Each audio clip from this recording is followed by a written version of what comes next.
topics and opinions expressed in the following show are solely those of the host and their guests and not those of W4CY Radio, its employees, or affiliates. We make no recommendations or endorsements for radio show programs, services, or products mentioned on air or on our web. No liability, explicit or implied, shall be extended to W4CY Radio or its employees or affiliates. Any questions or comments should be directed to those show hosts. Thank you for choosing W4CY Radio. Welcome to the Ask the Expert show on W4CY Radio and Talk4 TV, where we bring you educational information from top local experts in the fields of legal, health, financial, and home improvement. Now sit back and listen to experts in family law, association law, hearing loss, business brokers, home care, along with many other topics. Now here are your hosts, Steve-O and Sophia.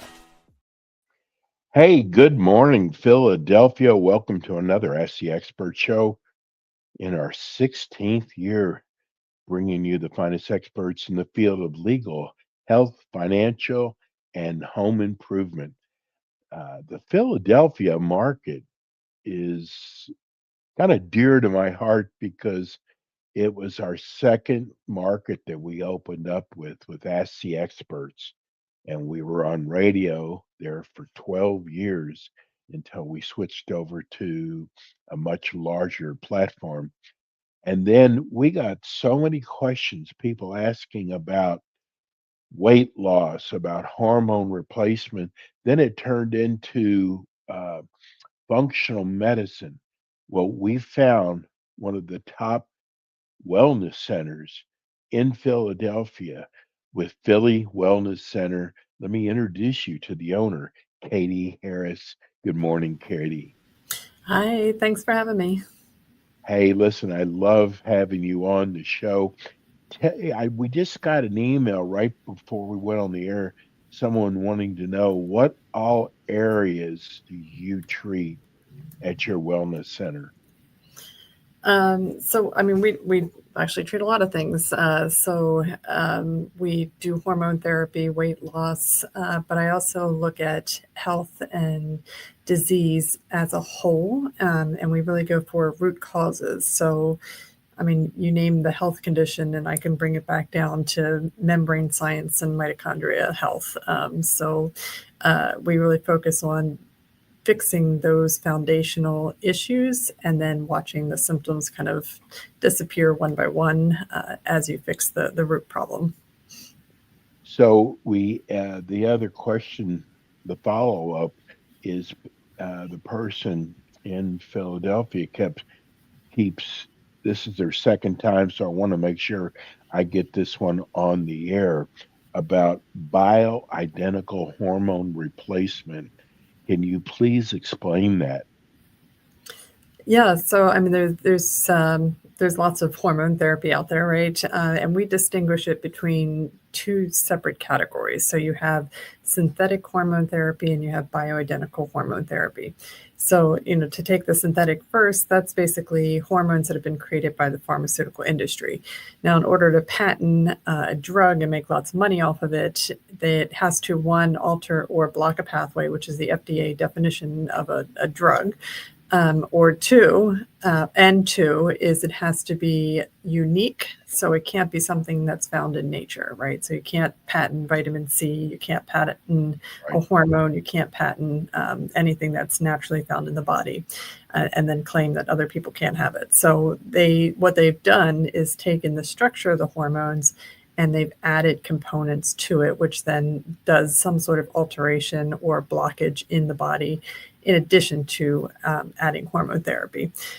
So that is what the synthetics are, and they work, right? So they can help you with if you're having hot flashes. Estrogen works, birth control obviously works, progestin, which is a synthetic version of progesterone, it all works. And the androgel and the testosterones, the synthetic ones, they work. They just come with some extras, if you will. So, I come from the framework that, the body knows what to do. It just sometimes needs help doing it, or it lacks a resource, or there's some sort of bottleneck.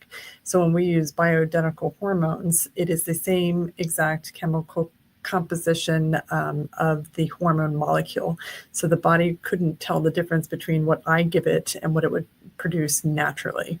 That doesn't mean there won't be some side effects with it. If you have too much estrogen on board, too much testosterone, that can certainly cause its own problems. But in general, like that would happen in the body naturally. Like if you had excess testosterone as a woman, you might have breakouts of acne, right? If you have excess estrogen, you might have really bad cramping or really bad periods.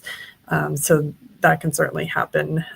But that's what the bioidentical is, what the body recognizes as, the key to the receptor that goes onto your membrane that signals the body to do what it's supposed to do. We just got this is from Marnie. She's in Philadelphia also. This is my third show I've listened to. I'm starting to trust you more than my doctor. I want to know because I know that supplements are so important. I'm 60 years old, and it seems many doctors shy away from supplements. What are your feelings on supplements, and what are good supplements to take if you're over 60 years old? Yeah, so I mean, I very strongly believe in supplements. I think they've gotten a bad rap, and part of the problem is that there's not they don't have the same hold that the pharmaceutical industry has, right? So our medical education is basically it's focused around pharmaceutical agents. So we don't even learn about vitamins and minerals, or you get one chapter in one course in your entire medical career learning about vitamins and minerals. But vitamins and minerals and amino acids are what make up the physical structure of the body, and they are part of every process in the body. So, the one way that I like to look at this is if you have a vitamin D deficiency, right? That's going to affect mood. It's going to affect your weight. It's going to affect all kinds of problems. So you're going to have all kinds of issues. It affects the immune system because the vitamin D helps make up the immune system. Same with vitamin B. And or vitamin C, right? Like if you had a deficiency or a complete deficit of vitamin C, you end up with scurvy. This has been proven. It's not. If you run out of vitamin C, you die, right? You run out of vitamin D, you die. You run out of vitamin B, you die, right? That doesn't happen if you run out of your Zoloft, right? It doesn't happen if you run out of Tylenol. You don't die. Actually, you'll do better because those types of things alter or block things in the body. But if you run out of vitamins and minerals, and to that extent, how often do we see scurvy? Well, practically never anymore, or at least in the United States, you don't see scurvy. But that doesn't mean like a deficit, you don't have to be at the extremes, right? That vitamin C has a very important function in the body. And if you have a deficit, not necessarily a scurvy deficit, but if you have a deficit of vitamin C, that's going to affect collagen, elastin, just your endothelial, your vessels. It's going to have an impact, but it might not have the impact of, oh my God, I've got to go get, my vitamin C. But it is definitely having an impact. In regards to over the age of 50, one of the supplements that absolutely everybody should be on, first and foremost, I would say is creatine. Creatine is it's an energy source, and your body spends a ridiculous amount of time and energy making creatine. Creatine and choline, that's what your methylation system is constantly trying to make. And when the methylation system is busy making those things, it can't make DNA. It can't do DNA repairs. The methylation system is also responsible for suppressing tumors and viruses, and it has a very powerful suppressive activity. But if it's making, and choline is what all your cell membranes are made up. So if it's making choline, it's making creatine, then it's not doing the other things like the DNA repair and the suppression that it's supposed to be doing. And then you'll see your homocysteine levels go up, and then now it's screaming cardiovascular issues. So just 5 grams of creatine for everybody, regardless, not just bodybuilders, but absolutely everybody should be on that. Katie, I mean, you see all these ads on TV and you go in the store and there must be 20 kinds of, let's just use creatine. How does a person know a good creatine to choose? Yeah, I mean, you do have to be careful because, and this is where the pharmaceutical industry will tell to, and because that the supplement industry is I don't know, it's fraudulent or whatever, and there are a lot of fraudulent players out there, and it gives that industry a bad name, and there are it's quite a few bad players in that you don't know what's in that bottle of Right. supplements. Like if you just get it from I don't know, Amazon or wherever, there might be what there says is in it and there might not be, right? And Oh because my gosh. because there's no regulation of that industry, you just don't know. So you need a trusted source. So we generally tend to get our supplements from a couple trusted providers because there's so many of them and you can't go Yes. to your due diligence on everybody. So we use like Now Foods or Thorne, just some really reputable companies out there that have been So you proven. actually sell creatine at Philly Wellness. Well, I no, I don't sell supplements at my store. It's just it's too much trouble to stock all of that stuff. Oh, But we refer people to our full script, or you can buy Now Foods on Amazon, and it's a reputable brand, or they have their own website, and you can buy directly from that website. But that's a group that I trust and I like, and I've used them for a long time. okay. I know that you treat men. Let's talk about testosterone role. And what is the role in testosterone for men's overall health? Yeah, I mean, testosterone is extremely powerful for men, and it's one of those things that's life altering and life changing, and you might not realize it until you lose your testosterone. And when you lose testosterone, and this happens both in men and women, you can have mood changes, like significant mood changes. We see it a lot. I know you're asking me about men, but we see it a lot in women when they go into menopause and they lose their testosterone. They get placed on an antidepressant, right? In men, it's a little bit more insidious in that the testosterone might go down slowly over time, and you don't see an abrupt change, at a certain age. It's just, it's going down, down, down, and they're noticing more depression, apathy, loss of interest, loss of motivation, or they can't build muscle because you have to have testosterone to build muscle. Guys will also start getting belly fat because their metabolism has gone down. And of course, low libido. When you have a testosterone level under 200, now you're in the realm of erectile dysfunction. And that's where, that's what really catches people's men's attention. They're like, oh, well, now I got to go do something about it. Like all these other Right. things didn't bother me, but now it bothers me. Yes. um, And how's it delivered? The testosterone, is that an injection or you can is do it it. oral? You can do it multiple different ways. So there is now an oral medication called Kysotrex. I do like it. The reason we didn't use oral testosterone before was because of the first pass of the liver, and it can cause all kinds of problems. But this new Kysotrex bypasses the liver and goes straight into, you have to take it with food because it attaches to fatty acids and gets taken around the blood system and just never goes to the liver, which is really nice. But it's expensive, and so it's one of those things to consider. There's creams that you can use. The creams are just kind of messy and annoying, and you have to be careful that you're not wiping, you're not putting your testosterone cream on and then petting the cat or something, or your Oh, kids for that matter. Or that the person that comes behind you and using the towel that you just used can also get testosterone on them. There's injectables, so you can do injections, and typically men do those about twice a week, so they're not getting like a massive one-time bolus once a week, so they'll break it up to twice a week. Or you can do pellets, which is where we take the testosterone and it's compressed into what looks like a grain of rice. And we place that underneath the skin in a fat pocket, and then your capillaries wrap around it, and the body uses what it needs when it needs it.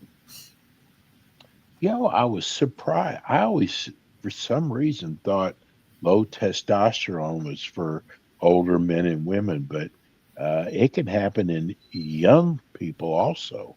Yeah, absolutely. And a lot of that seems to be related to the different chemicals that we are exposed to, which is it's a huge issue. And we're seeing men younger and younger. I've seen them in their 20s and their 30s, and they're coming in with testosterone levels of like 60, 70-year-old men. Of course, you can have some lifestyle factors that factor into that. If you drink and smoke and use drugs, that can cause problems, but those are toxins, basically. There's pesticides, glyphosates, plastics that we're always drinking water bottles from water bottles. So that can contribute to it as well. There's lots of issues that can cause this. Well, how we got a text from Pittsburgh. Interesting. I am getting ready to move to the Philadelphia area. I cannot believe I found your show. I really believe in wellness. I will be calling you as soon as I move in. My question to you is, I am 65 years old. I have a hard time sleeping. I have no energy at all, and I eat very little, but I put weight on. Any suggestions? Is this a man or a woman, or Woman, okay, woman. Yeah. So I mean, that's pretty classic for what happens to women when they go through menopause. So it's that loss of hormones. So when you replace progesterone helps you fall asleep. And when you replace estrogen, it helps you stay asleep. Estrogen is very powerful in the body in what it does, not just with your reproductive system, which is, the bulk of why you have estrogen, but it's important for the brain functioning, right? It actually reduces your risk of Alzheimer's because of what it does in the brain, and how it regulates the brain. It regulates your gut microbiome. It regulates insulin. It regulates your choline production, or facilitating choline production, which is related to your membranes. And so there's lots of things that estrogen does. And then testosterone, like I said, increases metabolism. So when you lose all three of them pretty abruptly, it's like all of these things start to happen all at once. It's like one day you're fine, the next day you have 4 chronic diseases. And it's really frustrating, but that's generally where that comes from. And hormone therapy is not really, some people will lose weight when they start hormone therapy. It's not a weight loss therapy, and not everybody will lose weight on HRT. So in that case, I would look at other hormones like the GLP-1s, and use GLP-1s to help facilitate that weight loss. Because it not only, it's not always related to food. Like food, exercise, and diet is a very small portion of weight loss, but the GLP-1s are hormones that decrease inflammation in the body. And when you lose your hormones, that inflammation runs amok. It runs unchecked. So the GLP-1s decrease inflammation, and they increase that satiety in the body. So, and they fix the microbiome, the gut microbiome, and help your cells take in glucose from insulin. Last time right before the show ended, someone wrote us about ED, and they wanted to know, how do you distinguish between erectile dysfunction and low libido? So erectile dysfunction is very specifically a mechanical issue, right? And it has a very large spectrum. So it can go from you no longer get morning erections, or they're not as frequent, to you simply can't perform. So that's a mechanical issue, whereas low libido is an emotional state, and that they both can come from testosterone, right? So when when we put clients on testosterone, their libido typically goes up, right? That's generally a side effect of testosterone replacement, but it doesn't always fix erectile dysfunction. So it will happen in patients with low testosterone. They'll have an associated erectile dysfunction, but there's other causes to it, such as blockages that need to be resolved. So we use soft wave actually to help break up some blockages, and you can also use radio frequency heat to heat up those passages and help create more blood flow to that area. So testosterone itself isn't going to create blood flow to the area, and sometimes that's what you need. Well, Katie, I don't mean to make you blush or anything, but I think you are amazing. I think you're amazing. Your information that you have, your knowledge, what you've done with the Philly Wellness Center. How do people reach your office? Well, they can call us at the number below. It's 215-709-9710. You can call or text that number. You can also go to our website. We have a web chat if you want to chat, with my team on web chat, and you can schedule an appointment to set up an appointment with us. Well, we just got a late text saying, could you do a show on weight loss? I promise you, next month we'll do a show on weight loss. We can do a whole show on that, can't we, Katie? Oh gosh, yeah. I actually wrote a whole book on weight loss. So. Oh, good. So I promise next month we will do a show on weight loss. Katie is with us every month. Katie, thank you so much. We're so blessed to have you. Thank you so much. And we'll be right back. Thanks for tuning in today to the Ask the Expert show on W4CY Radio and Talk4 TV. Tune in next week and every week to hear more from our experts on personal injury, insurance, air condition repairs, estate planning, Medicare, and many other topics in the areas of legal, health, financial, and home improvement. See you next week.